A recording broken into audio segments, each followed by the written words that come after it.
الرحمن الرحیم نحمده ونصلی علی رسوله الکریم اما بعد فاعوذ باللہ من الشیطان الرجیم بسم اللہ الرحمن الرحیم ولا تہنوا ولا تحزنوا وانتم الاعلون ان کنتم مؤمنین وقال تعالی واعتصموا بحبل اللہ جميعا ولا تفرقوا واذکروا نعمت اللہ علیکم اذ کنتم اعداء فألف بین قلوبکم فاصبحتم بنعمتہ اخوانا الی آخرہ۔ محترم بزرگوں اور دوستوں، بہت خوشی ہو رہی ہے کہ آپ لوگوں کی جو توجہ اور شوق اور جذبہ ہے اس کو دیکھ کر اب آپ حضرات اطمینان سے انشاءاللہ گفتگو سنیں گے۔ تو میں عرض کر رہا تھا کہ آپ کے موضع کٹھا کے اندر آج ہم لوگوں کا آنا ہوا ہے۔ ہم لوگوں کی ایک تنظیم ہے مجلس ارشاد المسلمین، بہت پہلے سے وہ کام کر رہی ہے، اور اسی میں حضرت مفتی محبوب احمد صاحب قاسمی دامت برکاتہم مہولی میں کچھ دن جامع مسجد میں، کچھ دن نئی والی مسجد میں ہفتے میں ایک دن بیان ہوتا تھا، آدھا گھنٹہ 20 منٹ 40 منٹ اسی کے لم سم مغرب بعد۔ تو یہ ہوا کہ ایک ہی جگہ رہتی ہے تو وہیں کے لوگ مستقل زیادہ طور پہ رہتے ہیں، اس لیے گاؤں میں بھی آنا جانا لگا رہتا ہے۔ تو اسی تعلق سے حافظ بیت اللہ صاحب سے، پھر اس کے بعد مولانا صاحب الحق صاحب حلیمی سے جو آپ کے گاؤں کے رہنے والے ہیں، ان لوگوں سے بھی رابطہ ہوا۔ ان لوگوں نے کہا کہ بہت خوشی کی بات ہے، اور کٹھا میں بہت کم بیان وغیرہ ہوتا ہے، سالوں گزر جاتے ہیں، تو اسی کے تعلق سے جو ہے ہم آپ حضرات کے یہاں تشریف لائے ہیں، اور آپ حضرات کے بھی ہم مشکور ہیں کہ آپ لوگ کثیر تعداد میں یہاں موجود ہیں، اور ہم اپنے علماء کرام کا خاص طور سے حضرت مفتی محبوب احمد صاحب، مولانا عبد المالک صاحب، ڈاکٹر اطہر حسین صاحب، جو محض جو ہے اللہ تعالیٰ کی رضا اور دین کے پیغام کو پہنچانے کے لیے اتنا لمبا سفر کر کے آئے غیر مانوس علاقے میں، لیکن آپ حضرات کی توجہ اور آپ حضرات کی موجودگی سے بہت خوشی ہو رہی ہے۔ چنانچہ میں نے قرآن پاک کی آیت 2 جگہوں سے پڑھی ہے، اور اس کا تعلق جو ہے آپس کے اندر مل جل کر رہنا اور اتحاد و اتفاق کے ساتھ رہنے کے سلسلے میں ہے۔ چنانچہ اللہ تعالیٰ کا ارشاد ہے وَلَا تَهِنُوا وَلَا تَحْزَنُوا، یعنی کمزور نہ بنو اور غم نہ کرو، وَأَنْتُمُ الْأَعْلَوْنَ، تم ہی لوگ جو ہے سربلند رہو گے، ان کنتم مؤمنین، اگر تمہارے اندر ایمان ہے۔ تو اگر ہم سربلند ہونا چاہتے ہیں تو سب سے پہلی صفت یہ ہے کہ ہمارے اندر ایمان ہونا چاہیے۔ ایمان یہ بنیاد ہے اور جڑ ہے۔ جب تک ہم مومن نہیں ہیں ہمارے اوپر کسی چیز کی ذمہ داری عائد نہیں ہوتی ہے، لیکن ہم جب ایمان لے آئے، مومن ہو گئے، تو اب ہم کو اور لوگوں کی طرح ایک دم آزاد نہیں رہنا ہے، بلکہ کچھ شرائط ہیں اور کچھ چیزیں ہیں جس کو کرنا ضروری ہے۔ چنانچہ ایمان لانے کے بعد جو اہم چیزیں ہیں اس میں نماز کو قائم کرنا ہے، اس کے بعد زکوٰۃ دینا ہے، حج کرنا ہے، روزہ رکھنا ہے، وغیرہ وغیرہ، اور دین کی جو بھی موٹی موٹی چیزیں ہیں۔ لیکن اسلام نے جو بھی عبادات ہمارے اوپر عائد کی ہیں، علامہ سید سلیمان ندوی رحمۃ اللہ علیہ کا ایک مضمون نقیب ایک پرچہ نکلتا ہے، رسالہ عمارت شریعہ پٹنہ بہار اڑیسہ، وہاں سے، تو اس کے اندر علامہ سید سلیمان ندوی رحمۃ اللہ علیہ کا مضمون لکھا ہے اتحاد و اتفاق کے بارے میں۔ اس میں انہوں نے لکھا ہے کہ اسلام کی جو عبادتیں ہیں زیادہ تر اتحاد و اتفاق پر مبنی ہیں۔ نماز ہے، مولانا نے لکھا ہے نماز ہے، نماز کے اندر جو ہے ہم اگر تنہا پڑھتے، اکیلے پڑھتے، تو زیادہ خشوع کے اور اللہ تعالیٰ سے قرب اور اللہ تعالیٰ اور بندے کے درمیان زیادہ اخلاص کا باعث ہے۔ بہت آدمی مخلص ہے، تنہائی میں پڑھ رہا ہے، کوئی آدمی اس کو نہیں دیکھ رہا ہے، اور تنہائی کا عمل اور جو عمل چپکے سے ہو چھپ کے ہو اس کی اللہ تعالیٰ کے یہاں ایک مقبولیت ہے اور ایک مقام اور مرتبہ ہے۔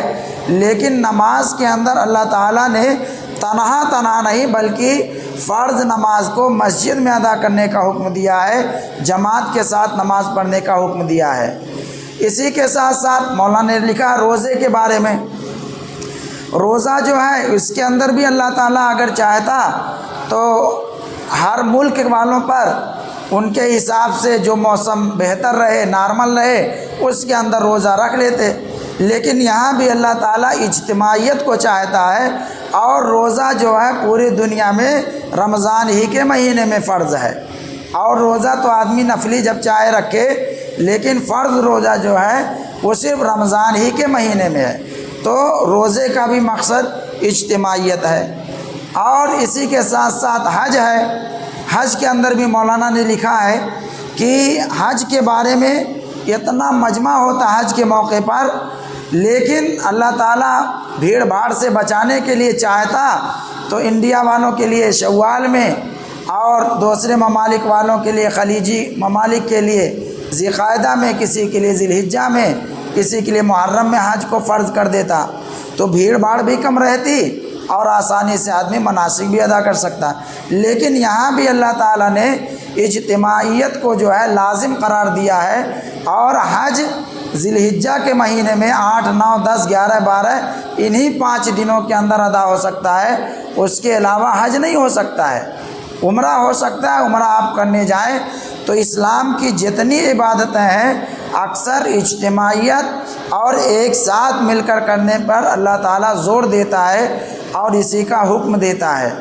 چنانچہ اجتماعیت کے بارے میں اللہ کے رسول صلی اللہ علیہ وسلم نے حضرت بلال حبشی رضی اللہ تعالیٰ عنہ کو، جن کی ذات بہت نیچے برادر کے سمجھے جاتے تھے، چنانچہ ان کو اور اسی کے ساتھ ساتھ جو ہے اور بھی بہت سے صحابہ ہیں، اتنا بلند مقام عطا کیا کہ ان کو مسجد نبی کا مؤذن مقرر کیا اور اذان انہی کے سپرد کی کہ بلال ہی اذان دیتے رہیں۔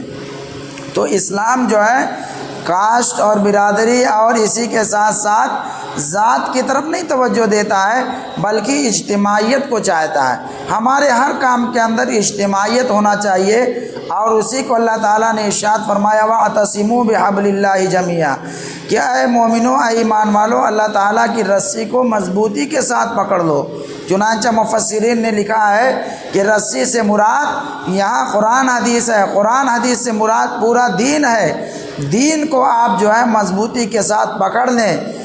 وَاعْتَصِمُوا بِحَبْلِ اللَّهِ جَمِيعًا وَلَا تَفَرَّقُوا، آپس کے اندر ٹولیوں میں، گروہوں میں نہ بٹا جائے، بلکہ مل جل کر رہا جائے۔ مل جل کے رہیں گے تو اللہ کے رسول صلی اللہ علیہ وسلم نے فرمایا ید اللہ علی الجماع، اللہ تعالیٰ کی نصرت جماعت کے ساتھ ہے۔ اب اکیلے نماز پڑھیں گے آپ کو اور جماعت کے ساتھ نماز پڑھیں گے، دونوں میں 27 درجے کا فرق ہے، بعض روایتوں میں 25 درجے کا فرق ہے۔ اکیلے نماز پڑھیں گے تو 1 ثواب، اور جماعت کے ساتھ نماز پڑھیں گے تو 25 گنا ملے گا آپ کو ثواب، 25 درجہ آپ کا بڑھ جائے گا، 27 درجہ بڑھ جائے گا۔ تو اگر ایک ساتھ مل کے رہیں گے تو اس سے جو ہے ہمارے اندر جو ہے طاقت آئے گی، قوت آئے گی، اور اللہ تعالیٰ کی نصرت اور مدد بھی ہمارے ساتھ شامل حال ہوگی۔ تو اللہ تعالیٰ نے فرمایا وَلَا تَفَرَّقُوا، اللہ تعالیٰ کی رسی کے ساتھ مضبوطی کے ساتھ پکڑ لو اور اس کے اندر تفرقہ نہ کرو۔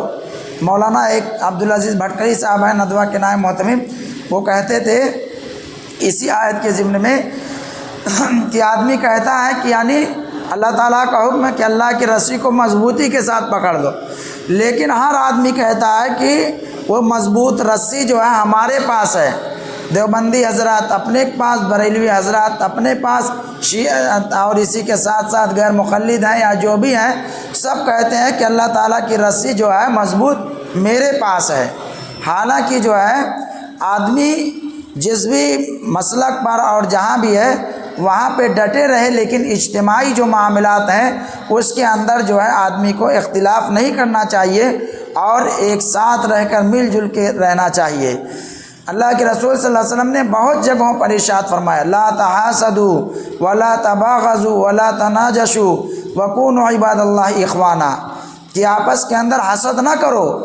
حسد کہتے ہیں کہ آدمی کے پاس اللہ تعالیٰ نے کوئی نعمت دی ہے، آل اولاد کی نعمت ہے، اسی کے ساتھ ساتھ مال دولت کی نعمت ہے، تو آدمی سوچے کہ اس کا مال جو ہے ختم ہو جائے، مجھے ملے یا نہ ملے، اسی کا نام حسد ہے۔ آپ کے پاس آپ کا بچہ جو ہے نوکری پا گیا، اب دوسرا آدمی یہ کہے کہ اس کی نوکری ختم ہو جائے، میرا لڑکا نوکری پائے یا نہ پائے، اسی کا نام حسد ہے۔ تو حسد سے جو ہے منع کیا جا رہا ہے۔ ولا تباغضوا، اور آپس میں نفرت اور کینہ سے منع کیا جا رہا ہے۔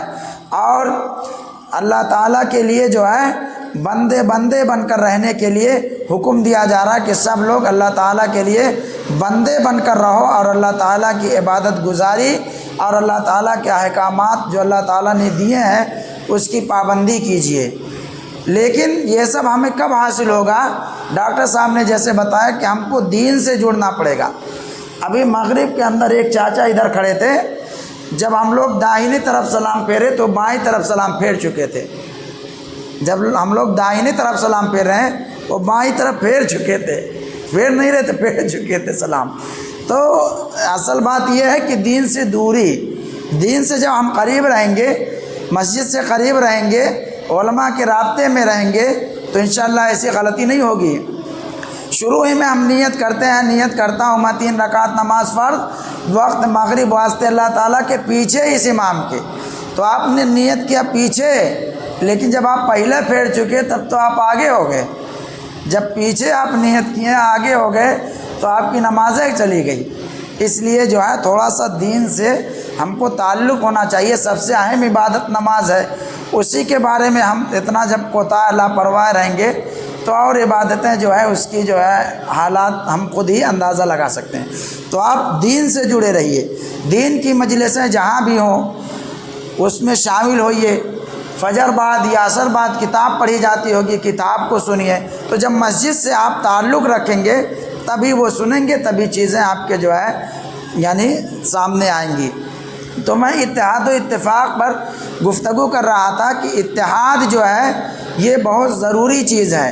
ہم کو جو ہے چھوٹی چھوٹی باتوں پر نزاع نہیں کرنا چاہیے، اور آپس کے اندر ہم کو ایک دوسرے سے مل جل کر رہنا چاہیے۔ خاص طور سے جو اختلاف ہو رہے ہیں آج کے دور میں، سب سے بڑا اگر کسی کا کوئی دشمن ہے تو بھائی ہوتا ہے۔ اتنی اس سے زیادہ دشمنی یعنی غیر سے بھی اتنی دشمنی نہیں جتنے اپنے بھائیوں سے ہوتی ہے۔ اس لیے اگر اس طرح کے معاملات ہیں تو ہم کو اس معاملات کو دور کرنا چاہیے، اور آپس کے اندر رنجش اور جو ہے یعنی کینہ اور اس کو جو ہے حسد کا ذریعہ نہیں بنانا چاہیے۔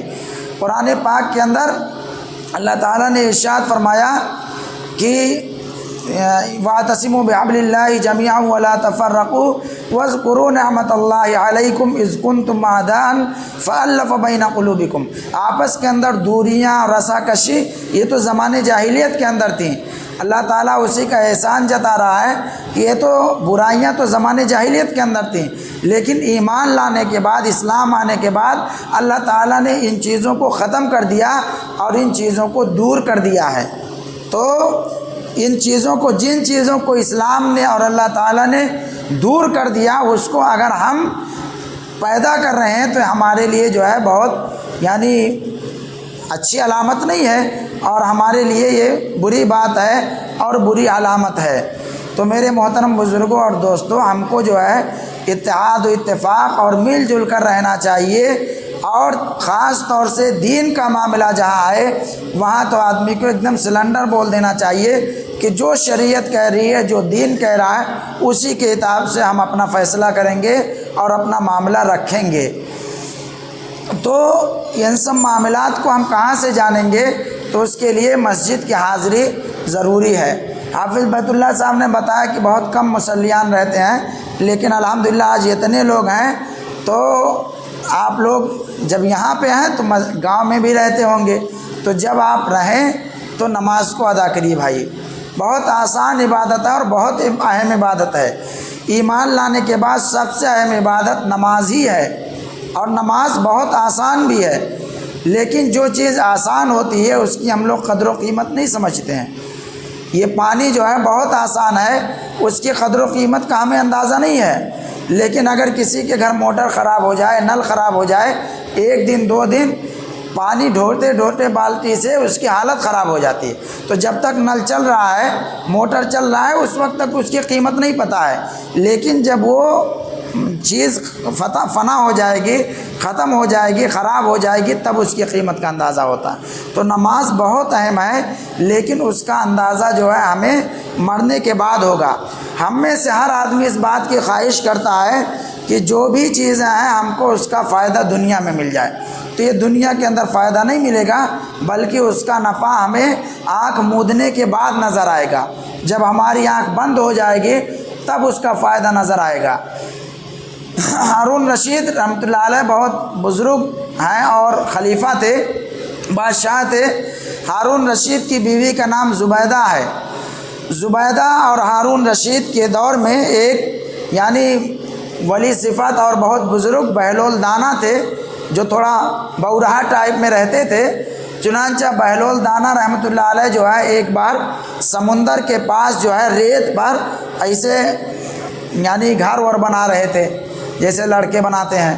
چنانچہ ہارون رشید اور ان کی بیوی سیر و تفریح کے لیے وہاں گئیں، تو ہارون رشید نے کہا کہ جو ہے بہلول یہ تم کیا بنا رہے ہو؟ تو انہوں نے کہا کہ میں یہ گھر بنا رہا ہوں، اس کو تم 1 روپے میں خریدو گے؟ اس نے کہا ارے بالو والو کا گھر کون جو ہے خریدے گا؟